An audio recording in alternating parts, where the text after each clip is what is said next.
Assalamualaikum warahmatullahi wabarakatuh. Perkenalkan, saya Zahra Julia Putri dengan NIM 2032059. Di sini saya akan membuat video pembelajaran untuk memenuhi tugas pada mata kuliah pembelajaran biologi. Yang saya hormati dosen pengampu mata kuliah pembelajaran biologi yaitu Bapak Profesor Dr. Abdul Razak MSI dan juga kepada Ibu Siska Alicia Fatma SPD MBIOLOGI. Berikut adalah video pembelajaran dari saya.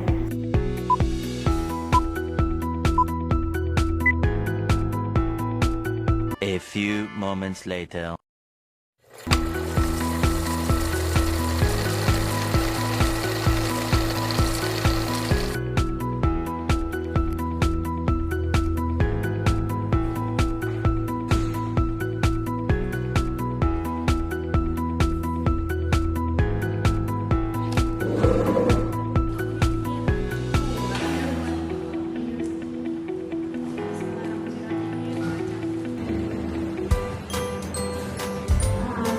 Assalamualaikum warahmatullahi wabarakatuh. Waalaikumsalam warahmatullahi wabarakatuh. Selamat siang semuanya. Baiklah, sebelum memulai pembelajaran kita pada siang hari ini, hendaklah kita membaca doa menuntut saya masing-masing agar ilmu yang kita dapatkan selama pembelajaran ini dapat kita terima dan kita amalkan di kehidupan sehari-hari. Doa menuntut kepercayaan masing-masing. A few moments later. Baik, sebelum memulai pembelajaran kita pada hari ini, Ibu akan mengucapkan terlebih dahulu apakah ada dari Anda semua, teman-teman ada yang tidak hadir? Oke, sepertinya tidak ada ya. Baik, sebelum memulai pembelajaran kita pada siang hari ini, Ibu akan membacakan KD atau capaian pembelajaran yang harusnya kita capai pada pembelajaran hari ini. Yang pertama itu ada KD 1.1 yang mana siswa dapat mendiagnosis hasil kajian dari berbagai informasi yang tidak cetak ataupun online mengenai kerusakan lingkungan yang terjadi dan menyajikannya dalam bentuk presentasi. Nanti kita akan mencari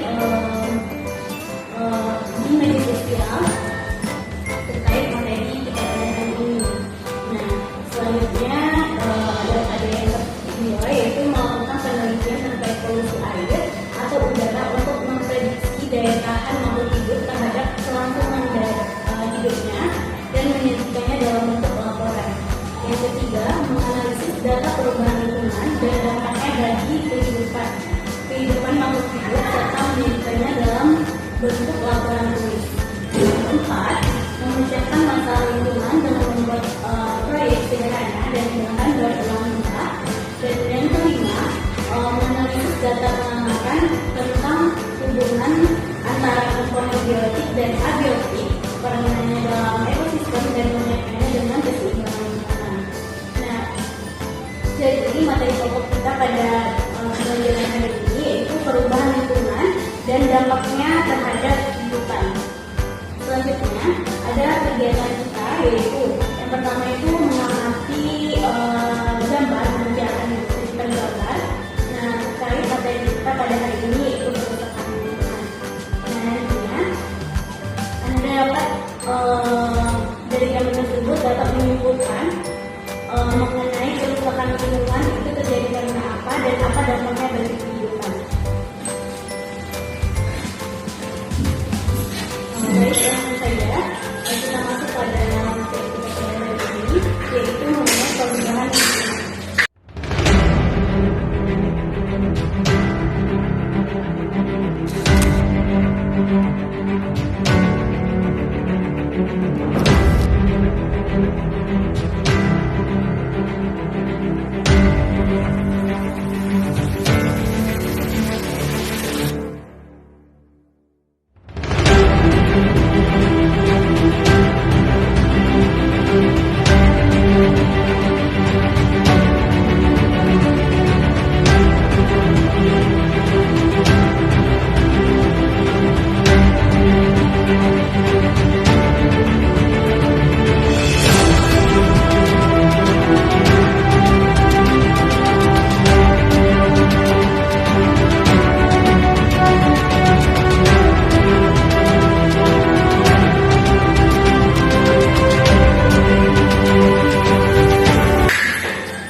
definisi perubahan lingkungan itu sendiri, yaitu perubahan lingkungan merupakan perubahan yang terjadi pada lingkungan karena adanya dua faktor. Yang pertama, faktor alam maupun juga faktor manusia, sehingga komponen pendukung ekosistem lingkungan menjadi tidak stabil.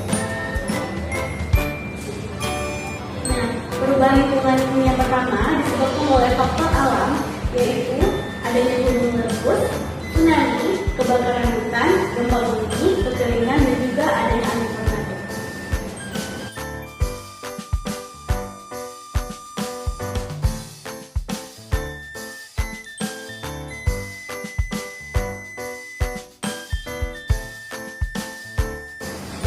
Nah, untuk perubahan lingkungan yang disebabkan oleh manusia, yaitu perubahan lahan dengan menghilangkan komponen ekosistem, dan yang kedua aktivitas pertanian dengan pestisida dan pupuk kimia berlebihan.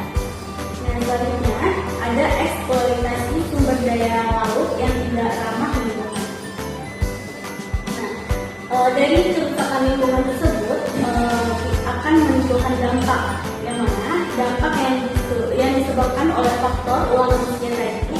Yang pertama itu dengan adanya pembukaan lahan dengan menghilangkan komponen ekosistem dapat menyebabkan berkurangnya kesuburan tanah. Yang kedua, perubahan dalam hidrologi, dan yang ketiga, punahnya flora maupun fauna. Nah, adapun dampak perubahan lingkungan yang disebabkan oleh faktor manusia selanjutnya yaitu aktivitas pertanian dengan pestisida. Nah, yang mana aktivitas pertanian dengan pestisida ini dapat menyebabkan resistensi hama. Yang kedua, terbunuhnya organisme lain. Yang ketiga, pestisida. Yang keempat, ada pencemaran air dan udara. Selanjutnya itu ada eksploitasi sumber daya laut yang tidak ramah lingkungan.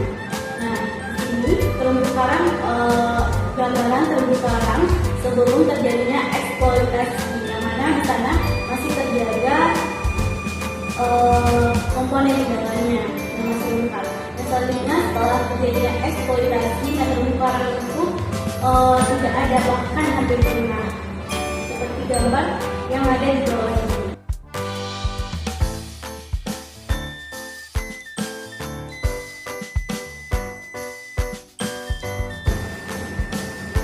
Nah, selanjutnya itu ada pencemaran lingkungan, yang mana masuknya atau dimasukkannya makhluk hidup, zat energi atau komponen lain ke lingkungan, sehingga berubahnya tatanan lingkungan.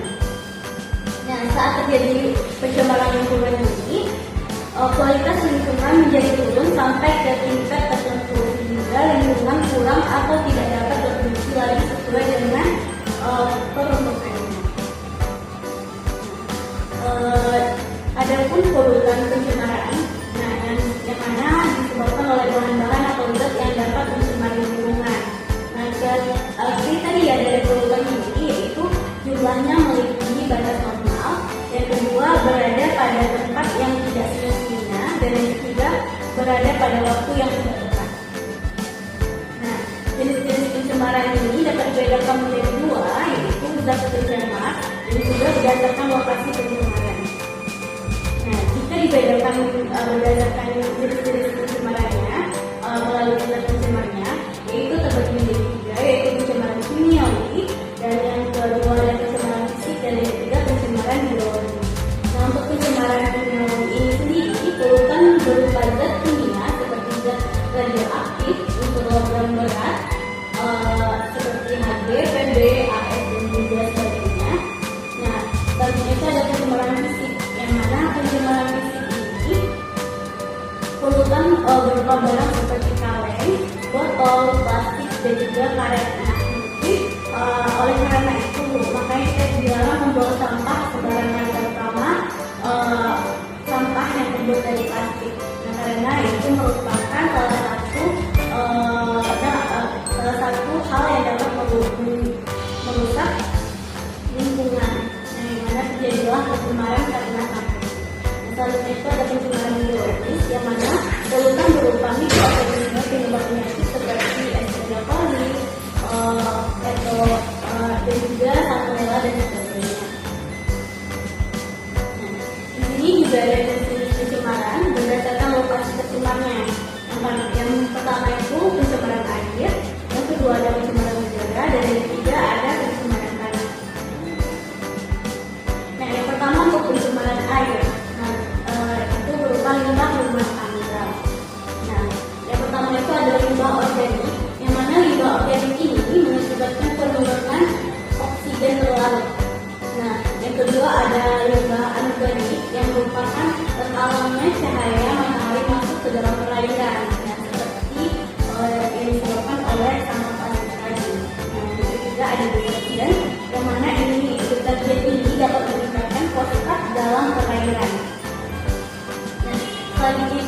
dampak dari limbah rumah tangga ini.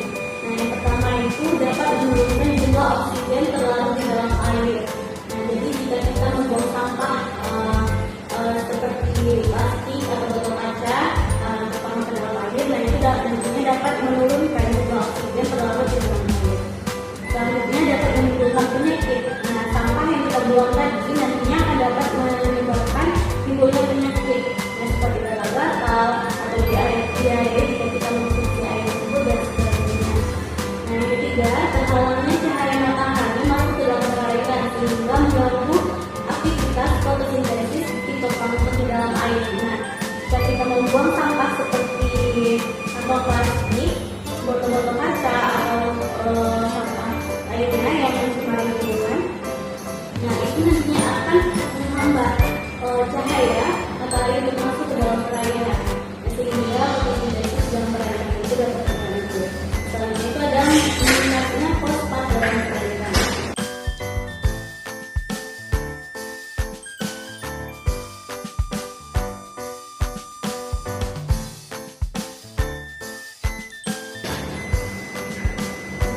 Untuk pencemaran air sendiri, yang pertama itu dapat disebabkan oleh limbah pertanian, yang mana limbah pertanian ini nantinya dapat menyebabkan kematian organisme air dan juga organisme lain yang meminum air tersebut. Selanjutnya, peningkatan sel hara dari perairan sehingga meningkatkan polusi eceng gondok pada perairan.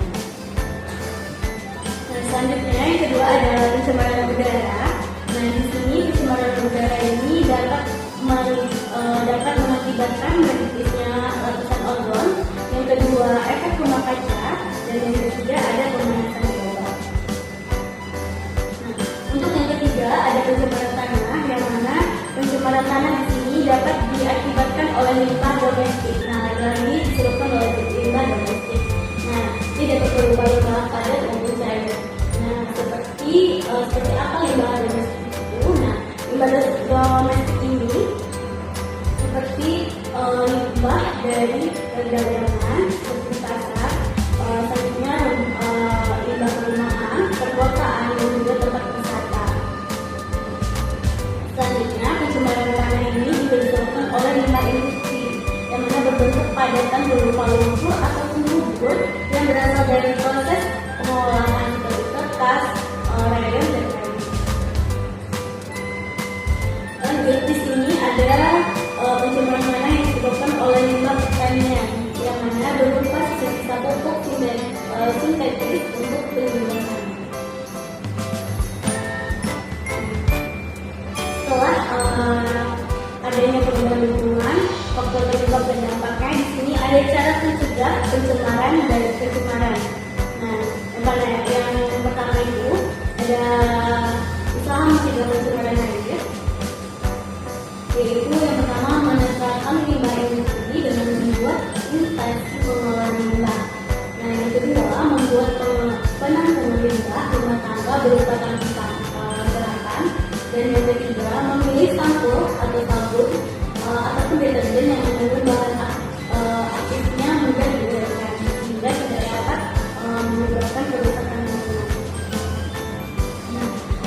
Selanjutnya ada berusaha untuk mencegah pencemaran udara, yaitu yang pertama melakukan reboisasi, yang kedua menekan rasio laju pertambahan kendaraan bermotor, yang ketiga mengurangi penggunaan alat mengandung CFC tak berkontrol, dan yang keempat menciptakan kawasan bebas asap rokok. Nah, di mana asap rokok ini sama-sama ketahui itu sangat membahayakan terutama bagi kesehatan. Nah, tidak hanya untuk kesehatan kita sebagai manusia, itu pun juga mengganggu kesehatan seperti hewan-hewan yang ada di lingkungan kita. Nah, selanjutnya usaha pencegahan pencemaran tanah. Nah, yang mana usaha pencemaran tanah ini meliputi mengurangi bahan pencemaran dari sumbernya. Yang kedua, melakukan bioremediasi. Nah, mungkin ini juga hal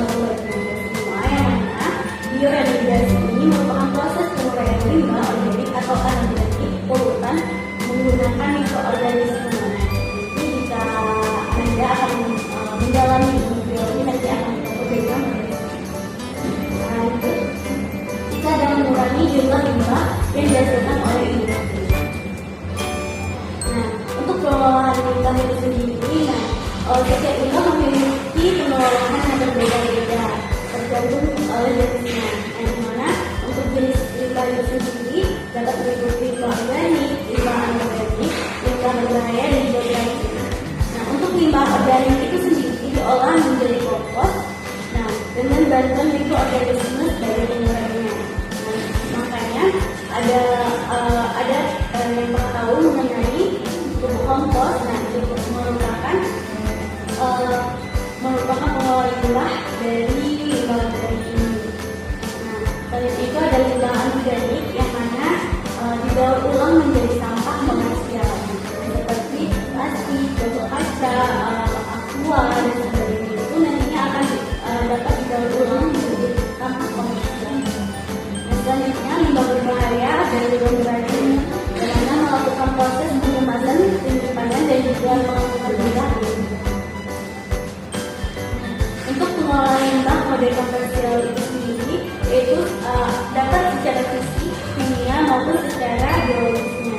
Secara fisik, pengolahan limbah metode konvensional ini yaitu limbah dipisahkan dengan cara pengeringan dan juga proses pengendapan. Nah, secara kimia, pengolahan limbah metode konvensional ini yaitu dipisahkan dengan cara menambah bahan kimia.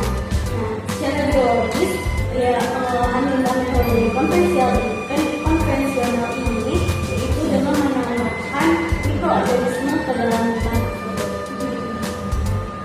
Nah, mungkin cukup sekian materi kita pada hari ini. Lanjut kepada pertanyaan. Nah, yang pertama itu dari tahun ke tahun pertumbuhan penduduk di dunia makin meningkat. Nah, meningkatnya pertumbuhan penduduk tersebut akan diiringi peningkatan penggunaan bahan bakar fosil untuk berbagai keperluan. Misalnya pengendalian motor, peningkatan aktivitas tersebut dapat meningkatkan terjadinya kerusakan lingkungan berupa A. Efek rumah kaca dari pengurangan polutan CFC. Yang B. Kematian tumbuhan karena tingginya kadar karbon dioksida. Dan C. Hujan asam karena meningkatnya kadar fosfor di lingkungan. D. Permasalahan global akibat peningkatan polutan gas karbon monoksida. Dan E. Penutusan lapisan ozon oleh gas sulfur dioksida dan nitrogen dioksida. Nah, siapa yang bisa menjawab?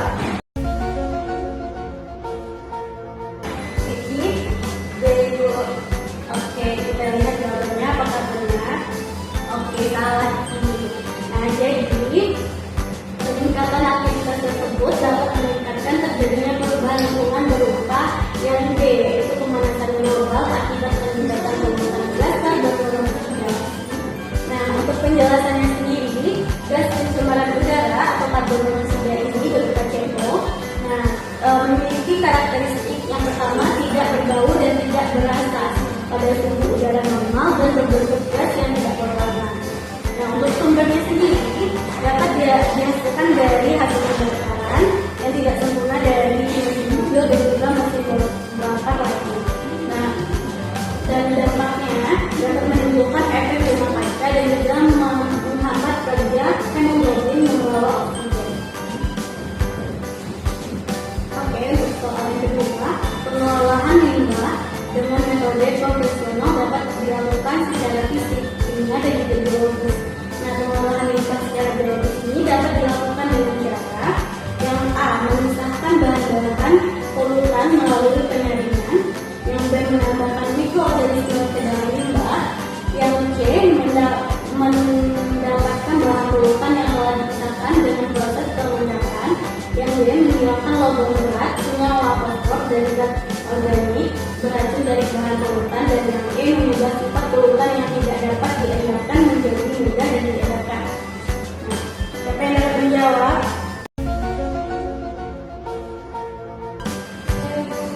Ya, iya Dinda. Oke, kita lihat jawabannya ya. Nah, salah lagi ya. Nah, jadi pengolahan limbah secara biologis ini dapat dilakukan dengan cara yang benar itu adalah B, yaitu menambahkan mikroorganisme ke dalam limbah. Nah, seperti yang sudah dijelaskan sebelumnya. Nah, untuk lebih lanjut, seperti yang sudah dijelaskan tadi bahwa pengelolaan limbah metode konvensional ini terbagi menjadi tiga, yaitu secara fisik, kimia, dan juga secara biologis. Nah, untuk secara fisik tadi limbah ini dipisahkan dengan cara menyaring dan juga memproses penggunaan. Secara kimia dipisahkan dengan cara menambahkan bahan kimia, dan secara biologis yaitu menambahkan mikroorganisme ke dalam limbah. Seperti soal tadi itu menambahkan mikroorganisme ke dalam limbah. Lanjut soal terakhir yaitu soal nomor 3. Gambar berikut menunjukkan salah satu hasil pengelolaan sampah dengan metode ramah lingkungan. Nah, pengelolaan sampah tersebut menerapkan prinsip salah satu metode yang ramah lingkungan, yaitu A.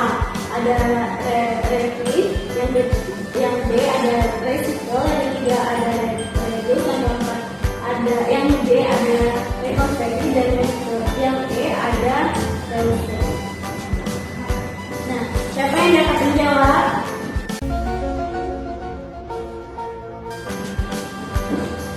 Ya, apa jawabannya? A, Bu. Oke, jawabannya adalah B ya. Padahal sudah ada ditampilkan ya.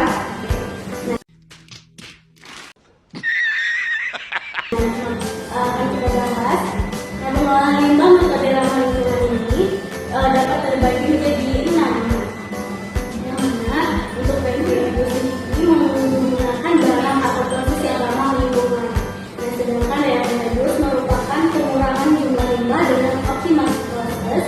Yang ketiga ada reuse, yang mana penggunaan kembali bahan atau limbah dengan proses berbeda.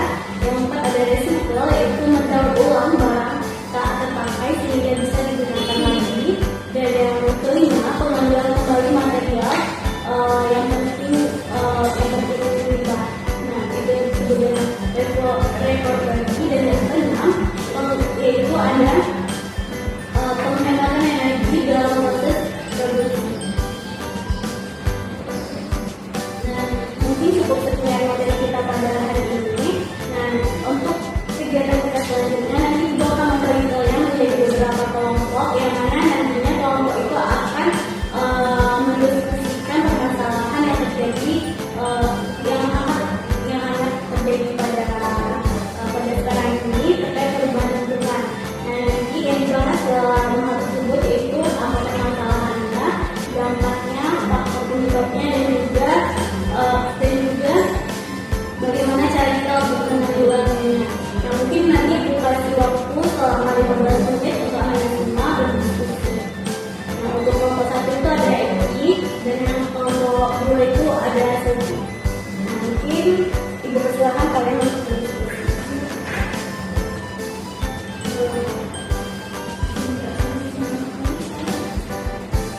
A few moments later. Nah, baik. Apakah waktu yang diberikan sudah cukup? Sudah, Bu.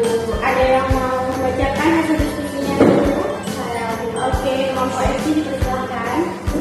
Jadi publikasi yang pertama itu banjir besar Jakarta 2025 ya, Bu. Jadi dampaknya yang pertama itu menewaskan 9 orang yang menyebabkan lebih dari 90.000 warga mengungsi. Artinya kerugian ekonomi mencapai setidaknya 258 juta dolar. Hanya itu kerusakan infrastruktur dan gangguan aktivitas ekonomi di wilayah Jabodetabek. Faktor penyebabnya itu yang pertama curah hujan ekstrim yang menyebabkan kemacetan yang meluas. Yang kedua alih fungsi lahan dan pembangunan masih di daerah hulu seperti Bogor dan Puncak. Dan yang terakhir itu perencanaan tata kota yang kurang memperhatikan daya dukung lingkungan. Upaya penanggulangannya yang pertama itu pemerintah membuka pintu air untuk mengurangi debit air di sungai. Selanjutnya penyegelan beberapa tempat wisata di Puncak yang melanggar aturan tata ruang.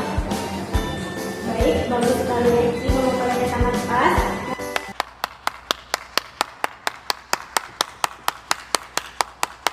Nah,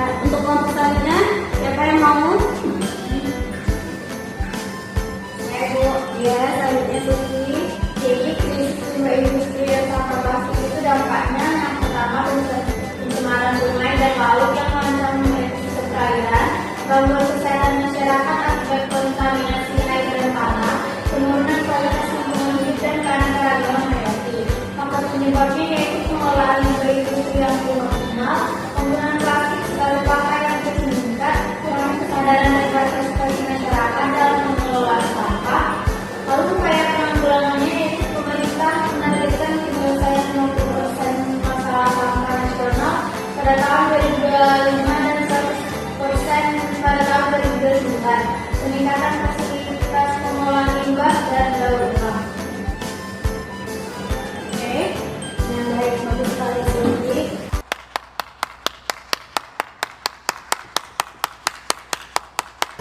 Nah, baik, terima kasih kepada kelompok yang telah memaparkan hasil penelitiannya.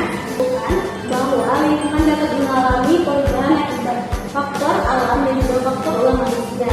Nah, perubahan itu sendiri dapat meliputi perubahan suhu, curah hujan, pencemaran, dan juga kerusakan habitat. Nah, selanjutnya adapun dampak dari perubahan lingkungan ini, yang pertama itu dapat berupa perubahan, migrasi, penyakit, dan menurunnya kualitas hunian. Nah, yang mana interaksi antar makhluk hidup dan lingkungannya bersifat dinamis dan saling mempengaruhi. Jika kita sebagai manusia merusak alam, nah, maka itu akan berdampak lagi kepada kehidupan kita sehari-harinya. Selanjutnya itu dapat berbagai upaya yang dilakukan dalam menjaga kerusakan lingkungan seperti yang kita pernah tadi, yaitu melakukan daur ulang, habis itu menghilangkan kerusakan lingkungan yang sudah terjadi, reboisasi, konservasi, dan lain sebagainya. Nah, untuk selanjutnya